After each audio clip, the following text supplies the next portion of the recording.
दोस्तों, ये कहानी सच और झूठ की है। कुछ इंसान संघर्ष करते हैं नौकरी करने के लिए और कुछ इंसान संघर्ष करते हैं नौकरी देने के लिए। दोस्तों, एक बार की बात है।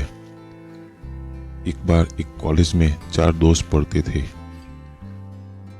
चारों दोस्त एक ही क्लास में थे, इसलिए उनके बीच दोस्ती बड़ी गहरी थी।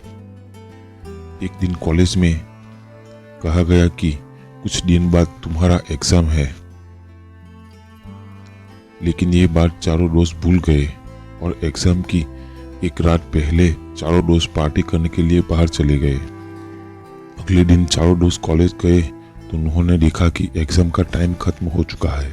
तब इन चारों दोस्त ने एक प्लान बनाया और कार का ऑयल अपने कपड़े पर लगाया और अपने प्रिंसिपल के कैबिन में जाकर प्रिंसिपल से कहा, हमारी गाड़ी का टायर पंचर हो गया था, इसलिए हम एग्जाम नहीं दे पाए।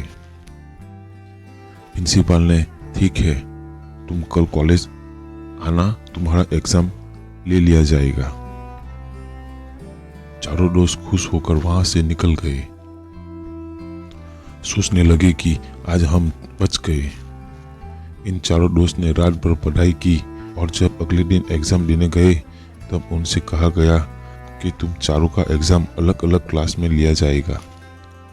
चारों दोस्त अलग अलग क्लास में जाकर बैठ गए, लेकिन जब इनके हाथ में क्वेश्चन पेपर आया तब उनकी आंखें खुली ही खुली रह गई। क्वेश्चन पेपर में एक ही सवाल लिखा था कि कार का कौन सा टायर पंचर हुआ था। चारों दोस्त हैरान हो गए।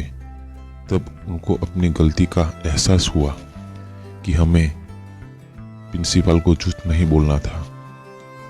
तो दोस्तों, इस कहानी से हमें यह सीख मिलती है कि हमें कभी झूठ नहीं बोलना चाहिए, क्योंकि अगर आप जिससे झूठ बोल रहे हो और उसको आपके झूठ के बारे में पता है तो आप सिर्फ उनकी नज़रों में नहीं बल्कि अपनी नज़रों में भी बुरे और छोटे